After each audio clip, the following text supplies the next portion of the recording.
Le podcast de Sur la route de l'horreur est rendu possible grâce à Horreur Fanatique et son encamp du samedi soir. Visitez horreurfanatique.ca pour plus de détails. Maintenant, bouclez votre ceinture puisqu'on vous amène sur la route de l'horreur.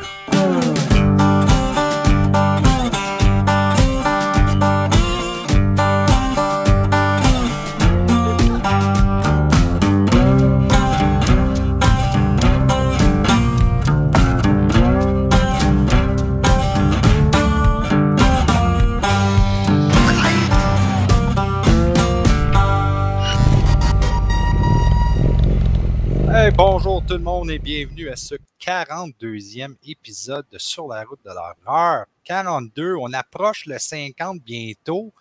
On a de plus de fans. On augmente tout le temps. Puis en plus, on a toujours des bons invités. Puis d'ailleurs, aujourd'hui, on a Dave Turcotte, Élise Charbonneau puis Steve Laflamme, des auteurs du Québec. Mais avant de commencer, j'aimerais ça partir avec le tour de table horrifique. Hey! C'était comment ça que t'as pas de masque? Ben, ouais, puis ton accent, il est où ton accent? Ouais, ben non, je fais pas l'accent de Zomblard, mais Zomblard est absent aujourd'hui, fait que je vais m'amuser à venir vous interrompre une fois de temps en temps. J'ai volé son costard. Ouais, mais tu risques d'être moins chiant, hein, je pense. Ouais, effectivement. J'ai pas pris son masque. Je sais pas, il est capable lui aussi. Il est capable. C'est le manteau, tout est dans le manteau, je pense, hein, c'est ça? Là, vous venez de lancer le défi, là, c'est ça qui arrive. Je suis pas sûr que c'est un bon move, les gars. Tour de table. Bienvenue au tour de table horrifique!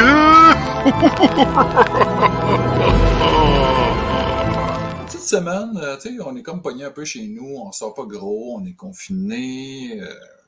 Je vais pas acheter rien, pour vrai. Mais je me suis plongé. Non, rien acheté. Wow. Oui, ça arrive. Non, mais je me suis... c'est un miracle. Oui, définitivement. J'ai continué la lecture d'un livre que j'ai acheté, ça fait un certain moment, c'est Blood on Black Wax, de deux gars de Rue Morgue, ça c'est un livre là, qui est magnifique. Là. Je vais vous le montrer un peu. Là. C'est un livre qui est sur les trames sonores de films d'horreur. Fait que tu as vraiment un paquet de pochettes magnifiques de films, des descriptions et quelques...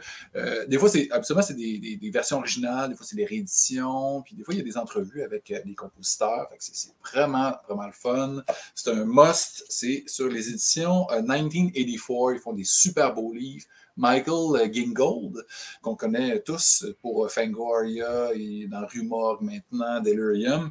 Il en a fait paraître 2 livres aussi chez eux, 3 même. C'est des découpures de journaux qu'il a ramassé, des publicités de films au fil des ans.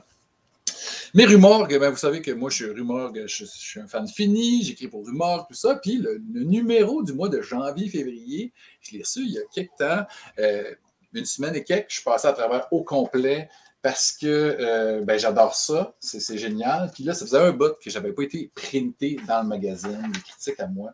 Fait que là, je suis vraiment très content d'avoir 2 critiques, pas juste une critique de disque, des Melvins, juste là.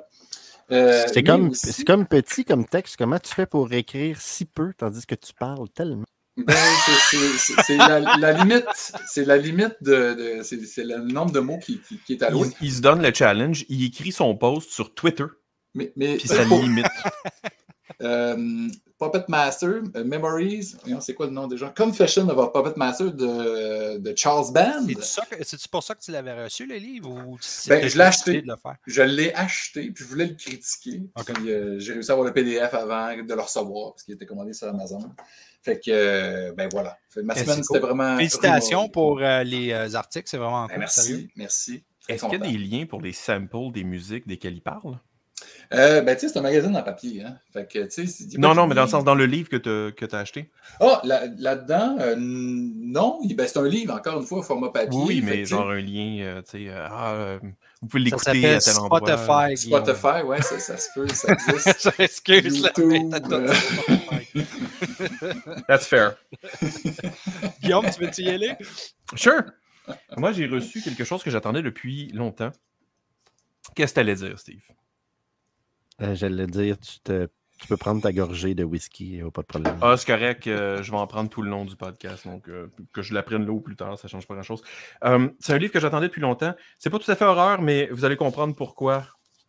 Ah oui. Oh, nice. Ah non, ton background, OK. C'est quoi, juste? C'est le scénario? C'est Story? Ouais, c'est un making-of? C'est un genre de making-of qui inclut un paquet de photos. De tournage avec des entrevues exclusives, des trucs comme ça. Moi, ça m'allume bien raide. Tu finis ça, puis t'es comme plus intime avec le film. Tu sais, soudainement, tu l'écoutes et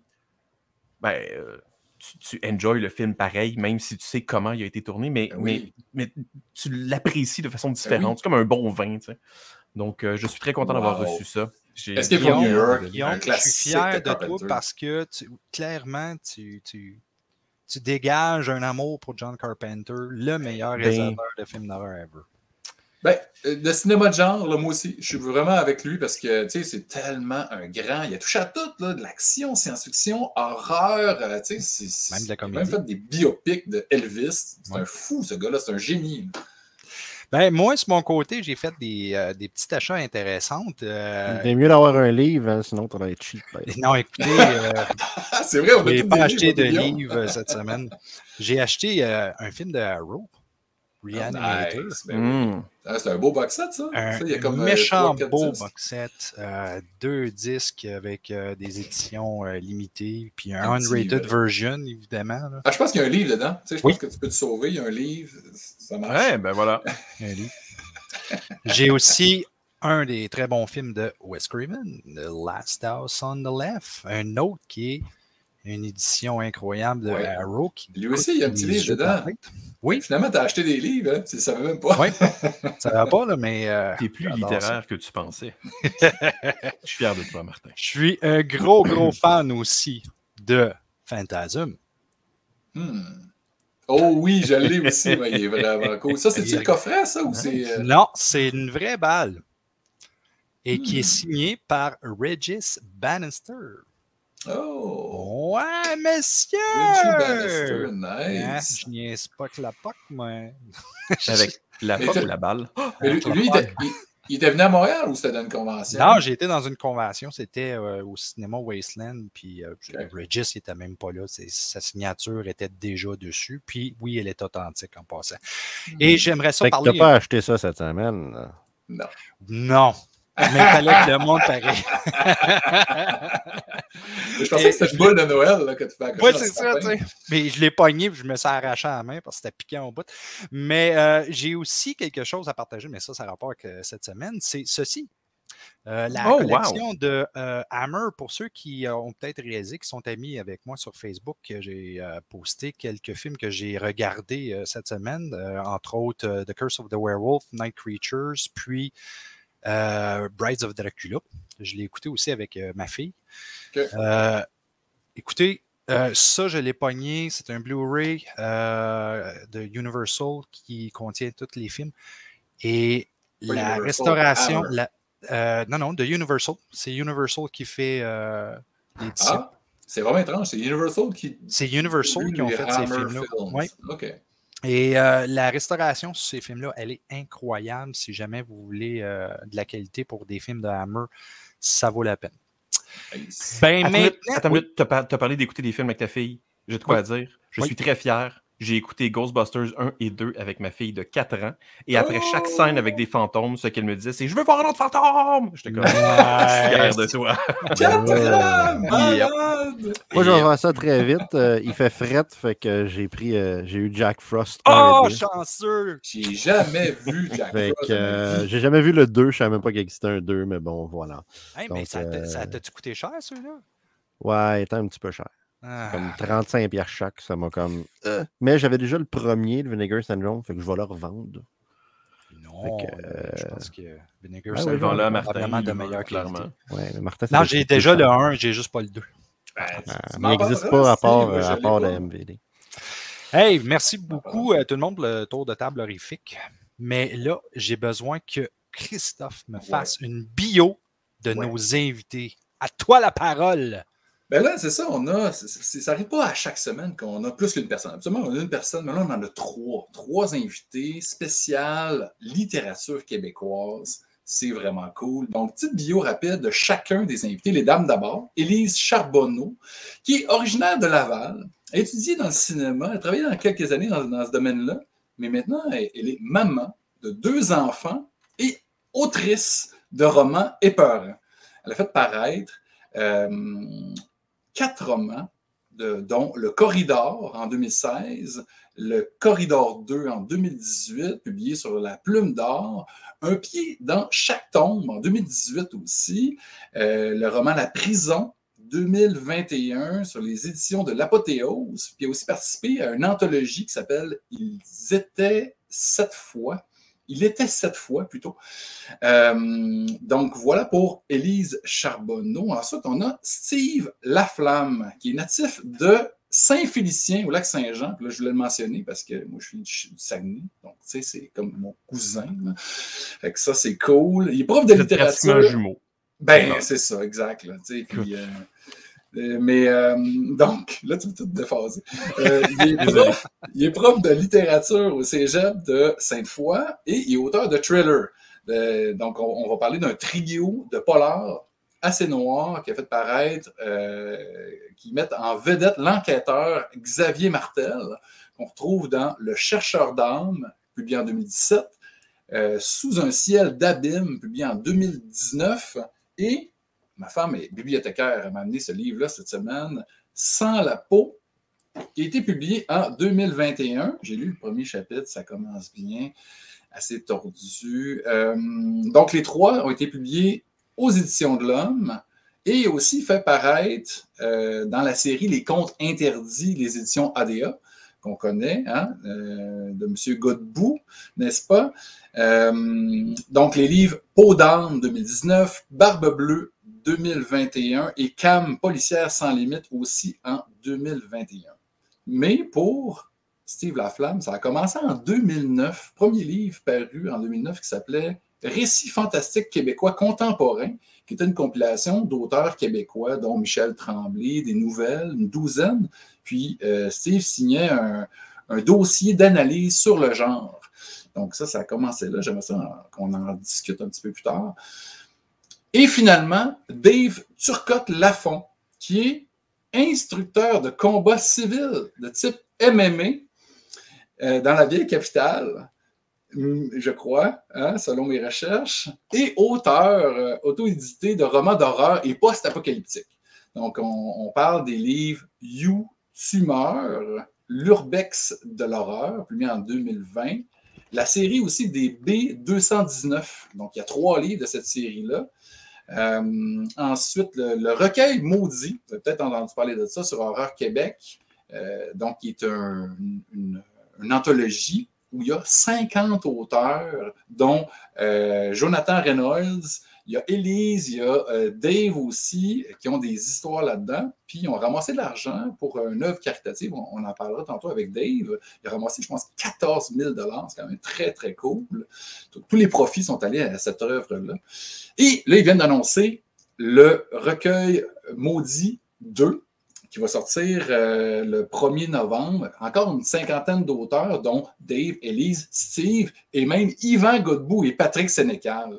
Fait que je trouvais que c'était cool de finir par lui parce que ça inclut tout le monde, ça, le recueil Maudit 2. Donc voilà pour la petite bio de nos 3 invités d'aujourd'hui. On peut les faire. Hey, excellente bio, Christophe, mais je ne suis pas sûr qu'on a besoin de parler avec nos invités maintenant parce qu'on sait tout sur eux.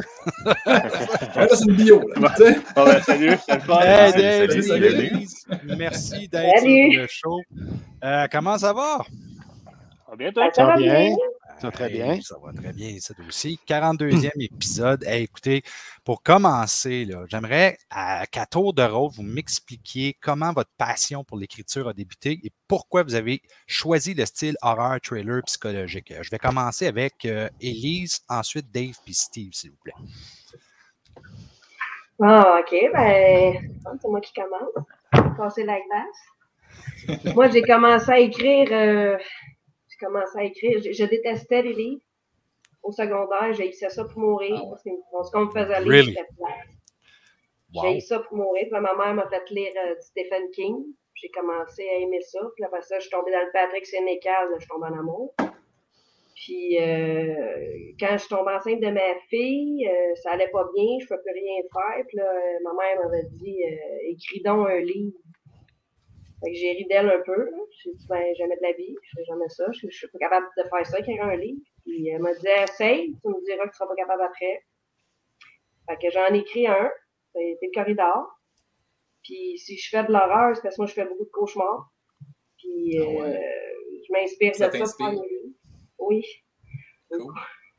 C'est quand même ironique, par exemple, que tu n'étais pas fan de lecture et puis là, tout d'un coup, tu es devenue une écrivaine. Pas du tout. Ouais. Non, mais en même temps, tu sais, à l'école, les livres qui nous font lire, des fois. Ah non, je sais. Quand tu passes à travers Albert Camus, tu n'as pas nécessairement l'impression que. Bon, là, tout à coup, tu tombes dans le Tristan et Iseux. Ben voilà, merci. Dave, c'est à toi. Ben, dans le fond, moi, j'ai commencé à. J'ai écrit mon B219, c'était. Là, 6 ans, même 7 ans. Ah ouais, hein? J'ai écrit, j'ai écrit 30 pages. Puis dans ma tête, j'avais écrit un livre, tu sais. Mais c'était loin d'être ça. Ben, il faut commencer à quelque part. Ben, exact. Puis justement, moi aussi, je n'étais pas un grand fan de livres avant. Mais j'ai commencé avec Patrick Sénécal. Puis à partir de là, je me suis rendu compte à quel point que la littérature, c'était bon, là, je veux dire, autre que les livres qui étaient à l'école, puis qu'on vient de nommer. Là. C'est là que j'ai comme aimé ce style-là. Puis j'ai commencé à écrire, dans le fond, mon ami Christopher, je lisais un livre post-apocalyptique, puis là, je chialais dessus, je disais que c'était impossible, que ça marchait pas. Il m'a dit, ben, si t'es pas content, écris-en un. Fait que j'en ai écrit un, puis tu as vu, à cette heure, je suis là ici. Là. Ah ouais, c'est parfait, ça. Tant mieux. Steve? Ben, moi, écoute, je ne serai pas très original parce que j'ai commencé avec Stephen King aussi. Moi, contrairement à mes deux collègues, j'ai toujours aimé les livres. J'enseigne la littérature aujourd'hui. Je serais bien mal pris si ce n'était pas le cas. Et puis, c'est ça. Il y a un de mes amis qui m'a mis un livre de Stephen King entre les mains quand j'avais 15 ans. Puis j'ai été accroché. De mémoire, je pense que c'était Danse macabre, le recueil de nouvelles. Ouais. Puis ensuite, j'ai lu Cimetière. Puis à ce jour, à mon sens, c'est le meilleur roman de Stephen King. Là. Puis j'ai été accroché tout de suite, entre autres, parce que j'étais peureux, moi, quand j'étais petit cul. J'avais peur du sang, entre autres. Certains diront que je me suis assez bien repris, là, mais j'avais peur du sang pas mal quand j'étais petit. J'étais bien peureux. Puis je sais pas, c'est pas consciemment pour expier ça que j'ai commencé à écrire, là, mais juste parce que, je sais pas, je me disais, moi, si j'étais peureux, ben, je vais essayer de faire peur à d'autres aussi pour pas être tout seul dans mon trip. Et puis, donc c'est ça, j'ai commencé à écrire des nouvelles assez maladroites quand j'étais au secondaire. J'ai su très tôt, par exemple, que c'était ce que je voulais faire. Tu sais, moi, déjà, j'étais en secondaire 3, à 15 ans, on était en secondaire 3 là, quand j'ai découvert Stephen King, puis déjà, c'était assez pour que je sache que j'avais envie de faire ça plus tard, avec tout le côté romantique puis très, très naïf que ça implique, là, mais je savais que je voulais faire ça. Puis, j'ai commencé à écrire des nouvelles assez maladroites avec des personnages. Tu sais, ça se passait aux États-Unis dans des bleds que personne connaît. Puis les personnages étaient tous des Joe puis des Jack. Puis tu sais, c'était très, très quasiment colonisé, là. Un peu le trip du Stephen King wannabe, là. Mais grosso modo, ça ressemble à ça. Puis j'ai après ça, les études. En fait, tous les choix, je dirais, académiques que j'ai fait, puis professionnels que j'ai fait, avaient pour but de m'amener vers la publication à un moment donné. Tu sais, ce que j'ai étudié au cégep, à l'université, les quelques emplois que j'ai occupés aussi, tu sais, je perdais pas de vue cet objectif-là. Puis moi, j'ai publié quand même assez tard. J'ai publié mon premier roman, j'avais 42 ans. Mais je pense que je n'étais pas prêt avant. Mais là, peut-être que je déborde sur autre chose, donc je vais vous laisser reparler. Non, mais c'est intéressant, par exemple. Tu as deux personnes sur un côté qui, eux autres, la lecture, c'était pas vraiment leur dada. Tu en as un que, lui, c'était sa passion qui a commencé beaucoup plus tard. J'étais un petit peu comme ça. Moi, quand j'étais plus jeune, je savais que je voulais travailler dans le cinéma et dans la télé. Et regarde, ça a pris vraiment beaucoup de temps avant que je sois un petit peu plus au sommet, mais à vous trois, je vous dis un gros félicitations. Ça passe vraiment vite. On va aller tout de suite à l'autre segment qui est nos questions en rafale. Est-ce que notre invité saura répondre aux questions rafales?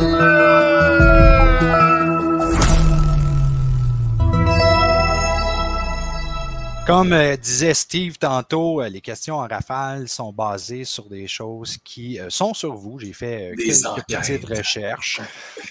C'était quand même plutôt difficile sur vous autres parce que, vous avez beaucoup de publicité sur vos pages. On comprend pourquoi. Vous faites des livres et vous voulez vendre vos livres. Donc, je vais y aller quand même avec la première question pour Steve. Steve, si tu avais à convoquer les forces du mal avec un rituel satanique, quelles en seraient les raisons et pourquoi? Hey, on commence fort. Écoute, les raisons et pourquoi. Attends un peu, là. Écoute, égoïstement, je dirais peut-être pour devenir le plus grand écrivain au monde. Pourquoi pas? Pourquoi pas? Je veux dire, il n'y a rien de mieux qu'être le meilleur écrivain et ensuite s'en aller en enfer pour l'éternité. Oui, c'est ça. C'est tant qu'à y aller, il faut que ce soit pour une bonne raison. Oui, c'est ça. On prend la route rapide. La question pour Dave. Si Cobra Kai était une série d'horreur, quelle en serait la prémisse? Cobra Kai! Excusez. La prémisse et... C'est assez tricky comme question. Ouais. La prémisse, ce serait d'horreur. D'après moi, ce serait le personnage principal qui aurait tué quelqu'un puis qui se battrait, qui ferait un dojo sur... il aurait caché le cadavre en dessous des tapis. Fait qu'il a créé un dojo pour faire une diversion. On commence à s'approcher de saison en saison, je pense. Oui, moi, je suis juste rendu à saison 2. OK. J'ai rien dit, bon. mais j'ai pas dit bon. C'est une des meilleures séries qui existent. Hey, juste une petite anecdote à propos de ça. Tu sais, celui qui fait Danielson, là? Ouais. Ah oui, je sais ce que tu vas dire. Bon, Ralph Macchio. Ouais, son âge, il est comme 1 an de plus jeune que Silver, qui joue dans la dernière saison. Puis ils ont l'air d'avoir 15 ans de différence. Ça n'a juste pas de sens. Fait que c'est tout. Une petite anecdote, c'est important. Puis moi aussi, j'en ai une anecdote. Si tu veux voir un film de Kung Fu très, très gore, là, Ricky-O. Hein, The Story of Ricky, là. Ça aurait été la meilleure prémisse pour Cobra Kai, parce qu'il y en a des têtes qui pètent là-dedans. Question pour Élise. Hugo est heureux. Demandera-t-il d'être transféré dans une prison à sécurité maximale et pourquoi? Il va y aller même s'il est heureux, je dirais. Parce que l'histoire se passe toute là-bas. Je savais que t'as pour dire ça. J'étais pour dire, tu sais, là, quand ça commence le film, mais tu changes la prémisse, puis OK, t'es crédit tout de suite. Fais pas une bonne histoire pour la tête. Question pour Steve. Si Xavier Martel était une femme, est-ce qu'elle serait autant dans le pétrin que Xavier et pourquoi? C'est une bonne question. Ça, je pense pas, non. Je pense pas. Je pense qu'il y a du... Martel, c'est pas un macho, mais c'est quelqu'un qui a une... Hey, tabarouette, c'est difficile cette question-là. Moi, mes personnages, je m'organise tout le temps pour qu'ils soient pas interchangeables. C'est-à-dire que ce qui arrive dans la série, c'est parce que c'est Martel qui est le personnage principal. Tu le remplaces par quelqu'un d'autre, puis il n'arrivera pas la même chose. J'aime ça, écrire des romans qui se passent comme ça, dans lesquels le personnage va teinter ce qui arrive. Mais selon ce que j'imagine de lui, c'est pas quelqu'un qui est macho, mais c'est quelqu'un qui, à cause de ses antécédents, a des gros problèmes avec l'autorité, entre autres quand le représentant de l'autorité est un homme, à cause de son historique avec son père. Donc, je sais pas, je serais tenté de dire que non, mais en même temps, ça pourrait être tentant de faire un personnage féminin qui se crisse pas mal les lois. Oh, j'ai-tu le droit de sacrer sur ce show-là? Absolument. Pas sûr. Ouais. Oh, non, comment ça se fait qu'en français de France, mais notre français, il n'est pas là, mais c'est correct. Si tu dis deux jurons, on va te la talocher. Question pour Dave. Question pour Dave. Si Georges Saint-Pierre t'inviterait à monter dans le ring avec lui pour vous battre, est-ce que tu accepterais et pourquoi? Ben, si c'est un combat amical, oui, mais c'est sûr qui gagne, par exemple. Là, c'est Georges Saint-Pierre, je veux dire. Pour vrai, tu penses? Je pensais que tu étais bien plus fort que ça. Ouais, mais. on parle du King Saint-Pierre. Là, oui, j'ai envie de dire, ça dépend. Si vous faites un combat de français, peut-être pas, en tout cas, bref. Les Zambla, ils sont pas contents quand ils vont revenir. mais c'était à lui à être, là. Question pour Élise. Il écoutera même pas le show. Si Caroline n'avait pas été dans un corridor pour affronter ses démons, où aurait-elle été et pourquoi? Ah, qu'est-ce que c'est question, toi? On bâtit une histoire et moi, mon histoire était bâtie sur le corridor. C'était mon premier choix, c'était le corridor, puis Caroline est venue après. Après ça, ailleurs que là. Ça me prenait des... Mes questions, c'est vraiment juste pour rire. Là, je comprends absolument toutes ces affaires-là. Ne soyez pas gênés avec ça. Steve, si tu étais un détective, accepterais-tu les mêmes enquêtes de Xavier, puis pourquoi? Non, je pense que je serais pas mal plus chicken que lui.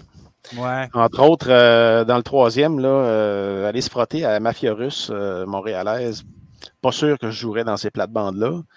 Dans le premier, dans le chercheur d'armes, se frotter à un tueur en série, écoute, honnêtement, je pense que je vais oser dire que j'aimerais ça. Un tête-à-tête, là, évidemment pas n'importe où, là, pas dans une ruelle, là, mais un tête-à-tête, là, dans un milieu sécurisé, là, avec avec un tueur en série pour comprendre un peu sa psychologie, je trouverais ça intéressant.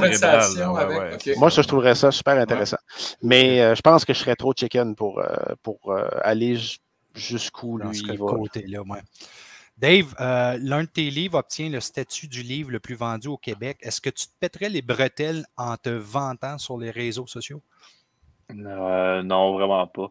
Même que des fois, je rencontre du monde puis je leur dis même pas que j'écris des livres. Fait que j'en parlerais. C'est sûr que je le mentionnerais parce que c'est toujours plaisant de dire j'ai réussi à atteindre tel stade. Là, mais s'il y a quelqu'un qui te fait un mauvais commentaire, tu y pètes-tu la gueule?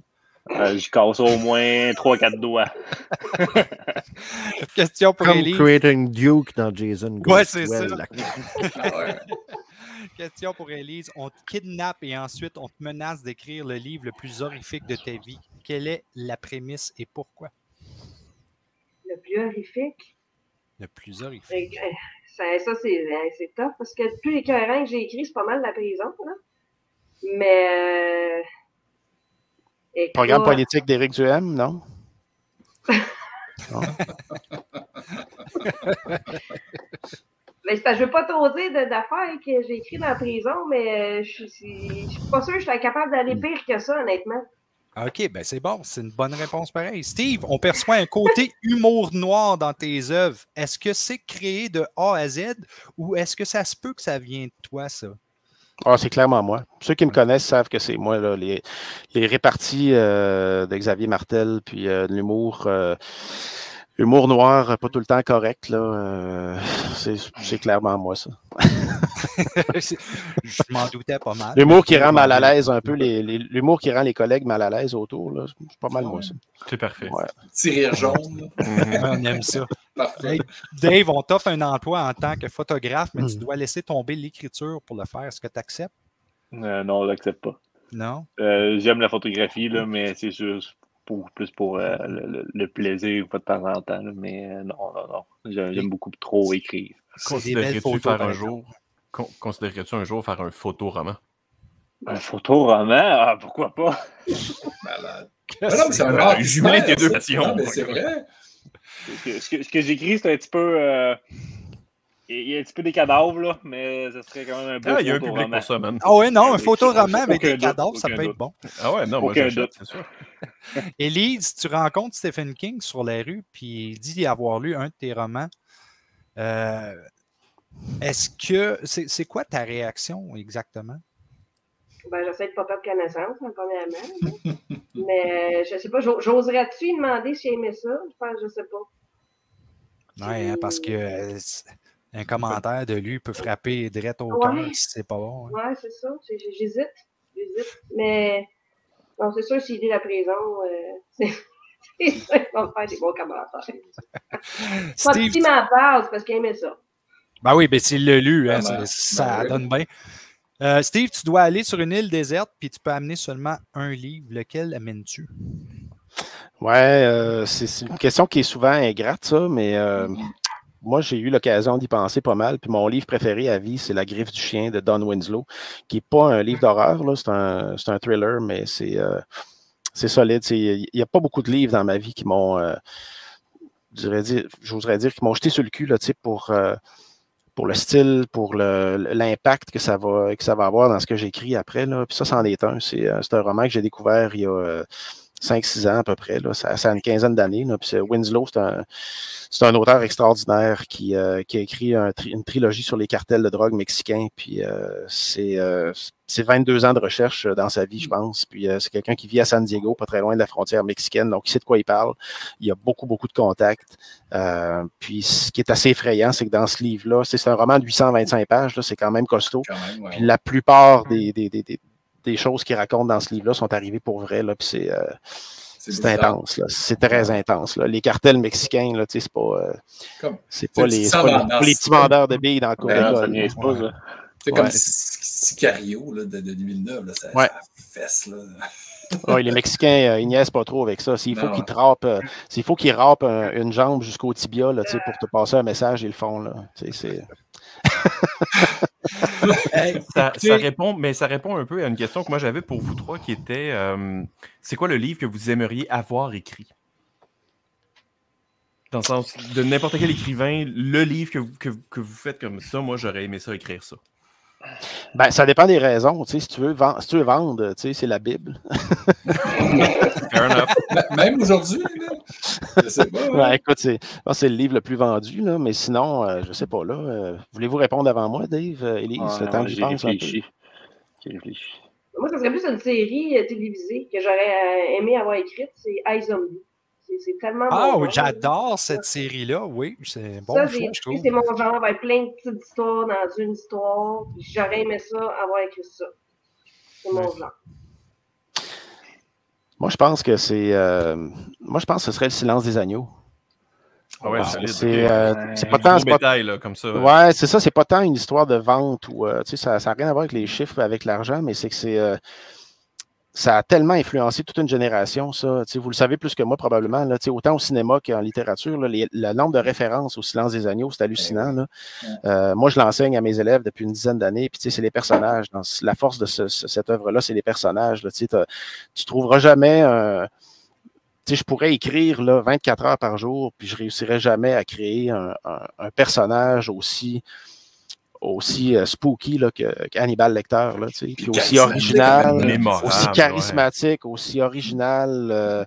Puis même Buffalo Bill, c'est un personnage qui passe un peu sous le radar parce qu'Hannibal est tellement fort, là, mais Buffalo Bill, c'est quelque chose aussi. Là, puis je pense que ce serait clairement ce roman-là. C'est pas le roman qui est le mieux écrit. Là, il y a beaucoup de maladresse sur le plan littéraire, mais ça a tellement influencé toute une génération que c'est. Encore aujourd'hui, on en parle régulièrement. Puis chaque année, je lis des romans policiers dans lesquels il y a des références au Silence des agneaux. C'est extraordinaire, cette histoire-là. Un jour, il va falloir que j'écoute le livre audio de ce livre-là. Je l'ai acheté en cassette audio. C'est Katie Bates qui le lit. C'était avant Misery. Là, elle faisait du théâtre, puis ils l'ont engagé. Puis je ne l'ai même pas. Je l'ai pas. J'ai un tape deck. Là, je pourrais l'écouter. C'est jamais donné que je me suis dit j'écoute ça aujourd'hui. Mais je vous en parlerai. Je t'en parlerai, Steve. Ben, je vais être curieux, moi aussi. Ben oui. Tu me pogras. Puis toi, Dave, t'as-tu réussi à y penser? Ouais, ben, parce que j'hésite ben gros entre trois. Fait que. Dis les trois, c'est pas grave. On va dire les trois rendus là. Il y aurait Metro 2033, 2034, 2035. Là, c'est là une série post-apocalyptique qui se passe en Russie. Que le nom de l'auteur, je suis jamais capable de le mentionner. Là. C'est un russe avec un nom assez intense. Là. Beaucoup de consonnes. Il y a ça. Il y a La Brume de Stephen King que j'adore comme livre. L'univers, je l'aime énormément. Puis ce qui touche beaucoup à tout ce qui est H.P. Lovecraft, j'adore vraiment ça. Puis il y a Oniria de Patrick Sénécal. Que lui, j'aurais vraiment aimé ça écrire. Sérieusement, je le trouve parfait, ce livre-là. Fait que... Puis là, toi, là, ton prochain, là, le recueil maudit, Sénécal va être dedans, avec tous vous autres. Ouais. Tu sais, là, vous allez avoir votre nom sur le même livre. C'est quoi que ça vous fait de participer à un projet comme ça? Pour l'instigateur, ouais. Pour ma part, ça fait... j'ai un peu de misère avec les émotions dans la vie, fait que je ressens... Je suis content de faire affaire avec lui. J'étais surtout très surpris de qu'il soit disponible et qu'il accepte de participer à mon projet. Là. Je veux dire, il a accepté même sans aucune hésitation. Fait que c'est un gars gentil, tu sais, il est fin à la base. Nous autres, on l'a eu sur le podcast, c'était comme tellement plaisant. Il n'y a pas d'égo, ce gars-là. C'est ça qui est cool. Puis, je sais que vous êtes tous fans, puis moi, je suis un gros fan, j'ai tout lu ses livres, puis c'est comme un gars généreux. J'étais allé au Salon du Livre cet automne, puis il était là, puis il lisait le début de son prochain roman devant le public, parce qu'il y avait un petit événement, puis c'était comme sérieux, tu partages ça, tu dis Sénécal, il ne voudra pas faire ça, c'est pas prêt, mais non, il est game. Patrick, il y a aussi qu'il a battu le sentier pour toutes nous autres aussi. Là. Ouais, exact. Quand lui a commencé à publier, je pense en 1994, son premier roman, il n'y avait pas beaucoup des auteurs. Il y en avait, mais c'était très underground. Là. Puis lui, c'est peut-être le premier qui a été vraiment très, très mainstream, puis qui a vraiment battu le sentier. Là. On bénéficie tous là, de son succès. Là. Oui, carrément. Puis comme tu dis, il n'y a pas d'ego. Comme Stephen King n'a pas d'ego non plus, pour le peu que j'en sache. Là. Ouais, non, parce qu'il jouerait pas un rôle comme ça dans un Creepshow. Ouais. Mais ça fait longtemps. Mais tu sais, j'ai écouté un podcast récemment, tu sais, Eli Roth, qui a réalisé Hostel, puis Cabin Fever, il y a son show History of Horror là, sur Shudder. Puis il y a un podcast, c'est justement ses entrevues qu'il a faites avec un paquet de réalisateurs, d'auteurs, de plein de monde. Puis il y a une heure avec Stephen King. Super chill, relax, tu sais, vraiment pas la grosse tête. Là. C'est vraiment le fun d'écouter ces gens-là jaser, parce que des fois, tu sais, on s'imagine, tu sais, il y a un aura là, immense, puis là, tu les écoutes parler, puis c'est juste, tu sais, du monde normal, tu sais, finalement. Absolument, absolument. Mais pour le recueil, moi, je ne sais pas, pour revenir à la question. Oui, c'est vrai. Non, moi, je trouve ça bien le fun. Puis Dave me l'avait offert pour le premier, puis le timing n'était pas super pour moi parce que j'ai eu une grosse année. J'ai publié 3 romans en 2021. Tu sais, ça n'arrivera pas tout le temps, là, mais puis là, ça me faisait bien plaisir d'avoir l'occasion d'embarquer pour le deuxième. C'est toujours le fun, ça, ces ouvrages-là qui profitent à un organisme. Là. C'est une super belle cause, puis je suis content en plus de savoir un peu dans quel chiffre ça a joué pour le premier. Là, ça vaut vraiment la peine là, pour les organismes. Là, ça fait une différence pour eux autres. Oui, c'est ça. Steve n'arrêtait pas de me parler. Puis, faut passer à la salade cervicale avec Guillaume. Non, pas Steve Laflamme, l'autre Steve, oui. Alors, on va y aller avec la salade cervicale, s'il vous plaît. Silence sur le plateau. 3, 2, 1 et action!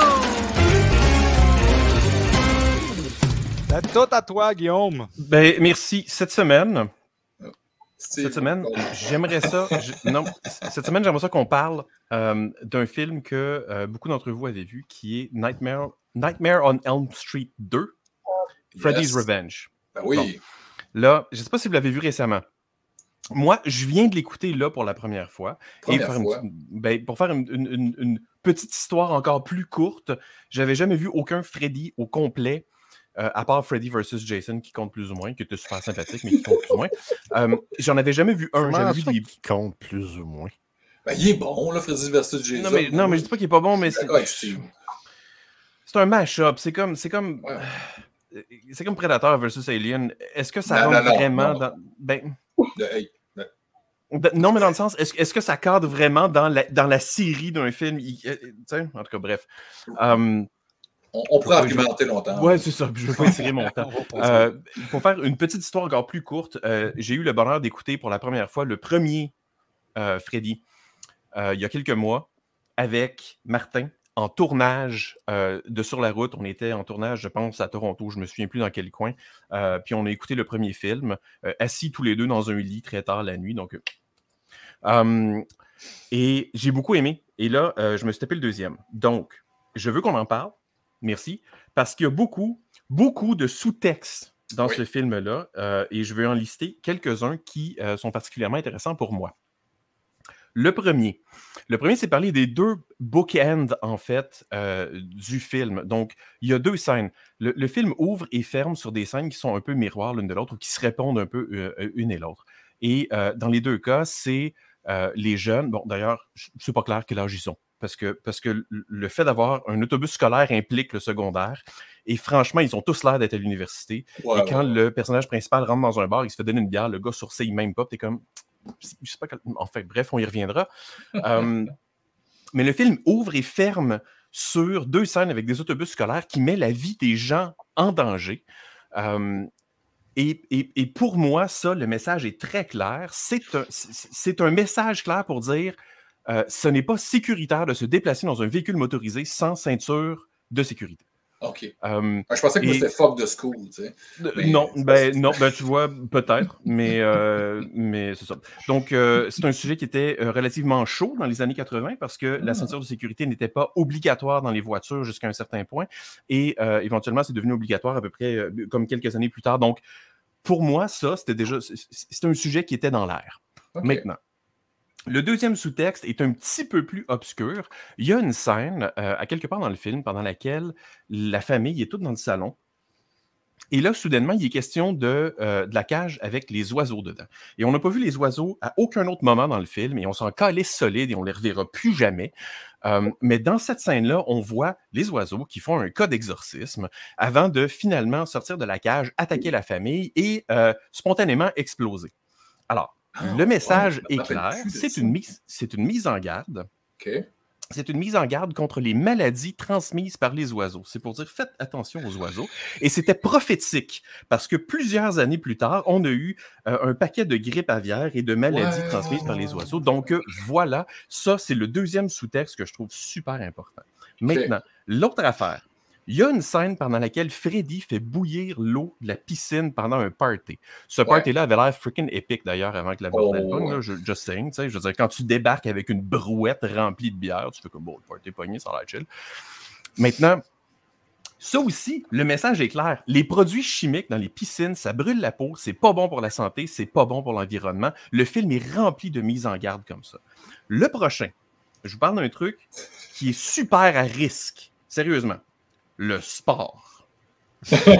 À chaque fois qu'une scène dans le film implique du sport, que ce soit au début, ça tourne toujours au vinaigre. La première scène avec le match de baseball, les gars qui sont clairement des amis, parce que plus tard, ils prennent un lunch ensemble, ils en viennent au coup, ils se battent. Après ça, ils sont punis par le prof de gym. Ça a l'air terrifiant, ça a l'air de la torture. D'ailleurs, parlant du prof de gym, le prof de gym lui-même se fait attaquer par son équipement, finit par se faire traîner par son équipement jusque dans les douches, dans le vestiaire de gymnase, et c'est là qu'il meurt. Le sport, c'est mauvais pour la santé. Le message est clair. C'est bon, j'ai appris du film, plus jamais.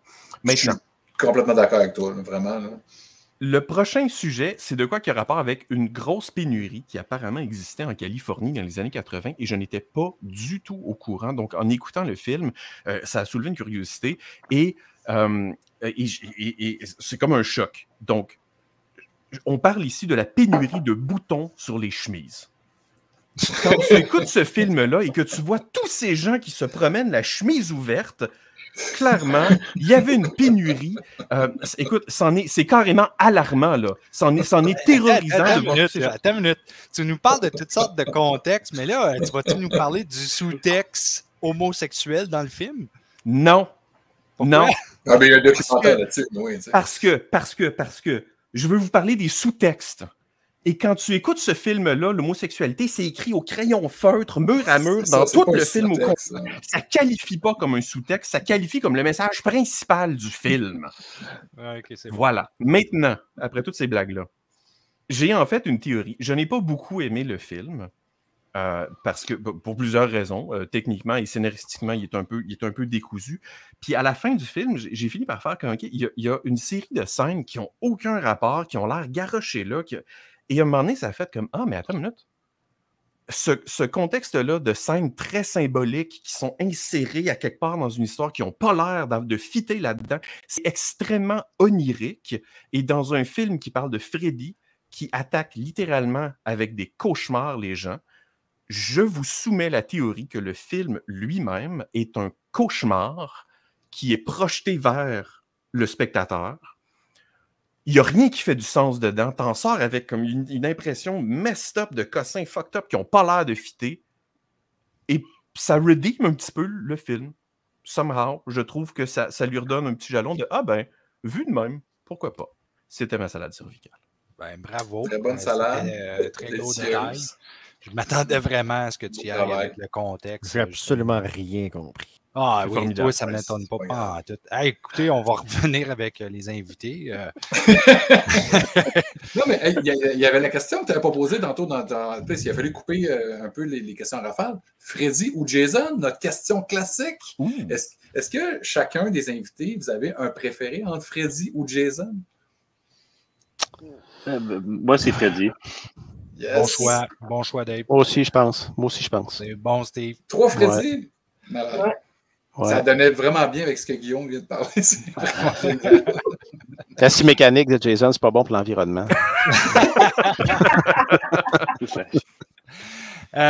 Élise, Dave, Steve, quand vous écrivez, là, c'est quoi votre processus? Ça vient d'où vos idées? Sur quoi est-ce que vous vous basez? Je vais commencer avec Steve. Je suis peut-être pas très original, mais c'est là autour. Il faut juste être disponible. Faut comme que tu aies des antennes puis que tu observes un peu ce qui se passe autour. Puis souvent, ça part d'un petit détail. Moi, c'est souvent comme ça que ça se passe. En tout cas, ça part de quelque chose de petit, puis après ça, éventuellement, tu ajoutes comme des plures à l'oignon.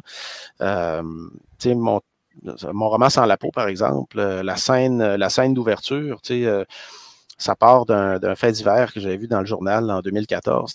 Au port de Montréal, on avait trouvé dans un conteneur 4 ressortissants russes. Puis ils ne parlaient pas anglais, ils ne parlaient pas français, puis personne ne savait ce qu'ils faisaient là. Ils ont ouvert un conteneur, ils ont vu 4 gars là-dedans, puis ils ont été interrogés, puis au bout d'une couple de jours, ils ont été retournés chez eux. C'était probablement une tentative clandestine d'immigration, mais moi, je me souviens d'avoir vu ça, puis je me suis dit, il me semble que ça ferait une belle scène d'ouverture, ça. Tu vois que tu ouvres le conteneur, puis il y a quelqu'un, c'est supposé de la marchandise, puis c'est quelqu'un qui est là. La différence, c'est que moi, je me suis dit, il va être mort. Il va en avoir un, il n'aura pas 4, puis il va être mort. Puis déjà en décomposition. Donc, ça fait un bout de temps qu'il est là, ça fait un bout de temps qu'il est mort, puis il faut savoir pourquoi, puis qu'est-ce qu'il faisait là. Donc, ça part souvent d'un petit détail comme ça, puis après ça, on l'enrobe, puis ça crée des ramifications, ça nous amène dans une direction, puis après ça, ça s'ajoute. Je reprends encore le même exemple pour le même roman. Moi, ça faisait plusieurs années que j'avais envie d'écrire sur la drogue, le crocodile. Je ne sais pas si vous connaissez Crocodile, là, qui fait des ravages épouvantables, là. Donc, je me suis dit, bon, OK, un ressortissant russe dans un conteneur, le crocodile, apparemment, ça vient de la Russie, là, dans le coin de la Sibérie.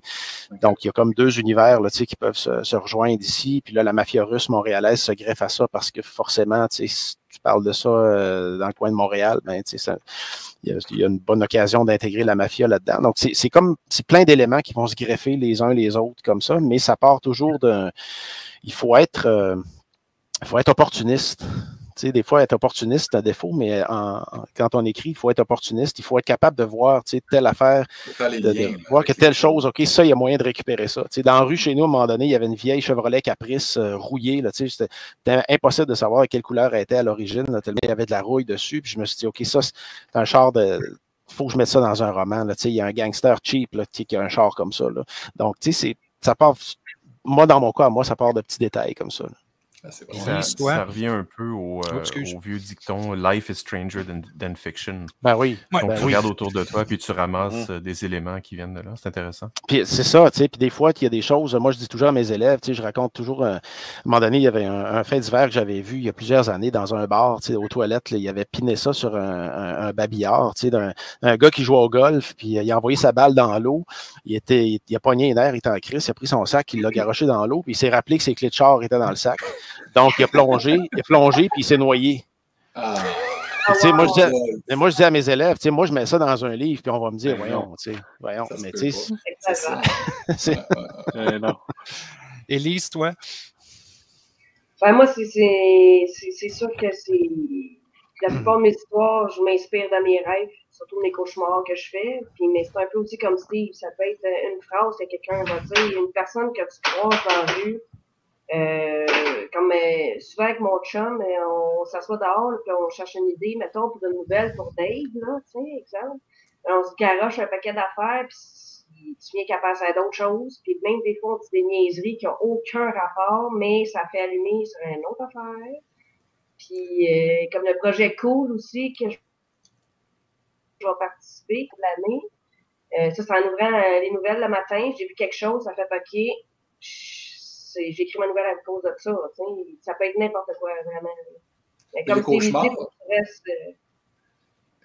Excuse-moi, on a comme un petit délai, là, mais les cauchemars, je trouve ça vraiment, vraiment cool. Mais comment tu fonctionnes avec les cauchemars? Est-ce que tu as un petit pad à côté de ton lit, tu te réveilles en sursaut, tout en soir, il faut que j'écrive ça, c'était comme malade, là, le tueur ou la bébête?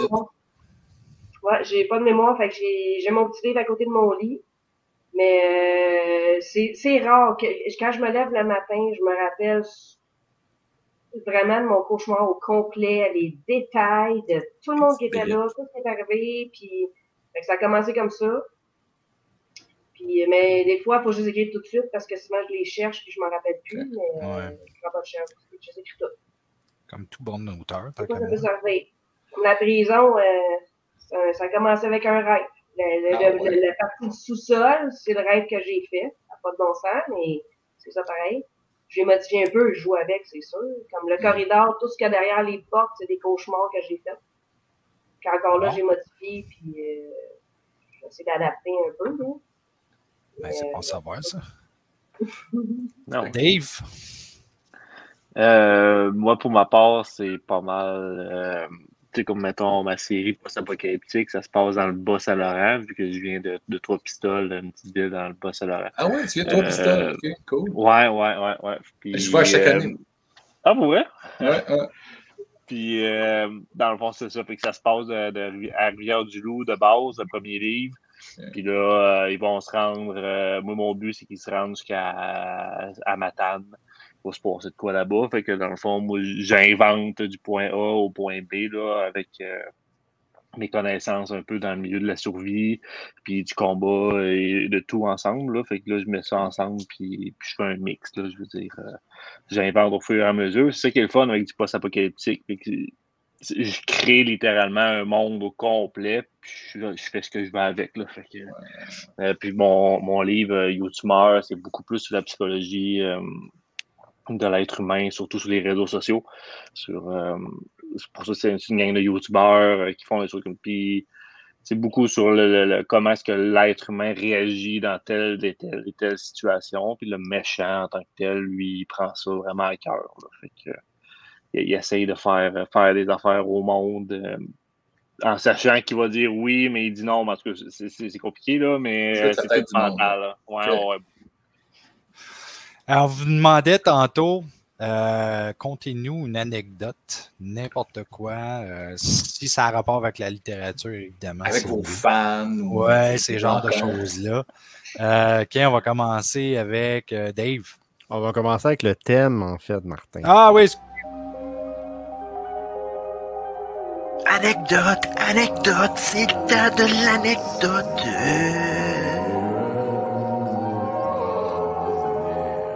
Les thèmes ont été...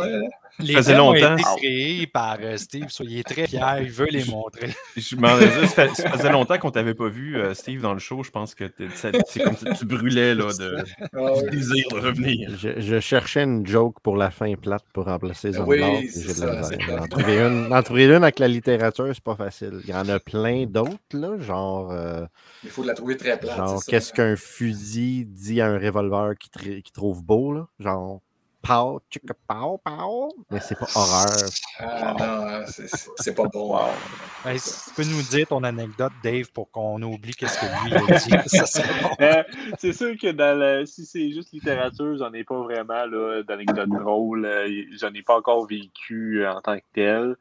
La seule anecdote que j'ai, c'est dans le temps que j'organisais, mettons, je montais des scènes de spectacle, puis je montais celle-là de Metallica.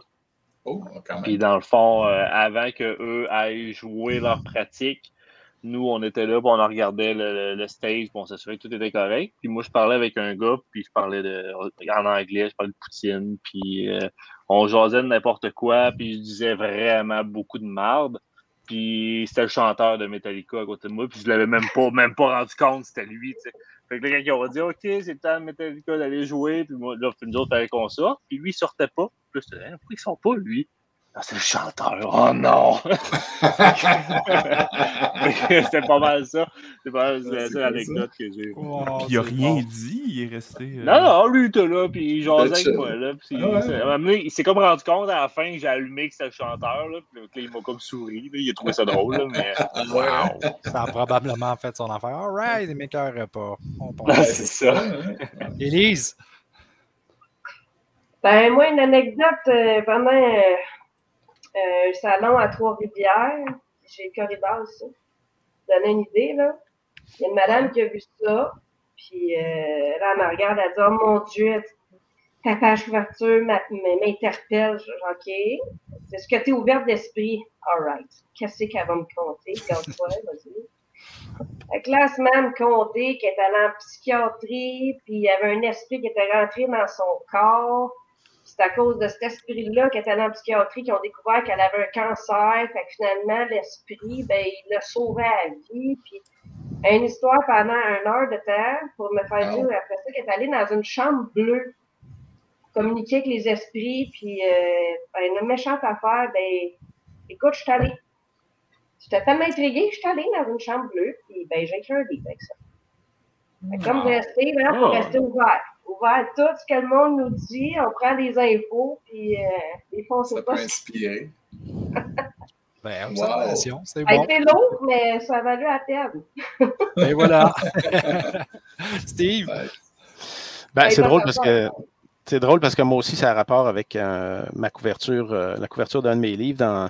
Quand j'ai publié le Chercheur d'armes, puis là, ça fait exprès, je l'ai pas avec moi, mais la couverture, si vous fouillez un petit peu, là, la couverture du Chercheur d'armes, c'est un visage qui est particulièrement qui est pas lumineux, mais comme on voit que c'est une femme qui n'a pas de visage, c'est comme blanc, assez lumineux, parce que en fait, dans ce roman-là, le tueur en série, en fait, ce qu'il fait, c'est qu'il ouvre le visage de ses victimes, puis il arrache la peau. C'est ce qu'il inflige à ses victimes. Puis la première année, quand j'ai fait des salons avec ce roman-là, c'était immanquable. Dans tous les salons que j'ai faits, il y avait toujours au moins une personne âgée qui venait me voir. Oui, c'est ça. Il y avait toujours une personne âgée qui venait me voir pour me demander si c'était un ouvrage sur la spiritualité. Parce que ça s'appelle Le Chercheur d'âmes, puis parce que il y a comme une espèce de halo autour du visage. Donc, c'est toujours un peu malaisant de dire à une madame de 80 ans que non, vous allez peut-être voir une crucifixion, madame, mais ça ne sera pas ça. Tu as manqué une super bonne opportunité de troller un paquet de monde et dire oui, vous devriez acheter le livre. Ah, mais il y en a qui le feraient, tu sais, mais. Puis là, ben, le plaisir, c'est toujours de voir comment la personne essaye de se dépêtrer pour reculer de toi, puis s'en aller. Tu le vois dans ses yeux qu'elle a compris que c'est vraiment pas pour elle, mais elle est gênée de partir rapidement. Ça, c'est magnifique. C'est vraiment toutes des bonnes anecdotes, sérieux. C'est au salon, Steve, parce qu'avec le corridor, même affaire, le monde, il pensait qu'on dirait qu'il y a des petites croix à ses poignets. Puis je me le fais toujours demander, non, mais est-ce que c'est ça un livre sur la spiritualité? Non, je vais être déçu. Non, c'est ça. Ouais. Non, mais dans le contexte où l'horreur, c'est surtout pour exorciser son démon interne, techniquement, oui. Techniquement, oui. Techniquement. Hey, je regarde le temps, puis Colin, on est déjà rendu à la fin. Ça a vraiment passé vite. Par contre, si vous voulez rester après l'émission pour discuter, ça serait vraiment cool. Mais j'aimerais vous remercier d'avoir été ici. Ça va être le fun pour tous les fans, j'en suis certain. Je voudrais aussi remercier Horreur Fanatique, marchand de tout ce qui touche l'horreur, responsable de l'encan du samedi soir. On vous rappelle qu'on a un Patreon, et puis sur le Patreon, vous pouvez découvrir des extras, des vidéos complètement stupides qui font rire le monde. Vous allez voir, c'est plein de choses très fun à regarder. Et puis, on donne accès à des épisodes des semaines en avance. Ça, manquez pas ça. YouTube, Facebook, Apple Podcasts, Google Podcasts, Spotify, Balado Québec. Et malheureusement, on va devoir passer à Steve pour le mot de la fin. Ouais, ben là, je vais essayer de battre Zomblard. Mais premièrement, je vais vous remercier, vous trois, de vous être présentés ce soir. Et je vais terminer ça en beauté avec une blague de vampire, parce que Zomblard aime beaucoup ça. À quel point un vampire a mal lorsqu'il se fait empaler? Juste un pieu.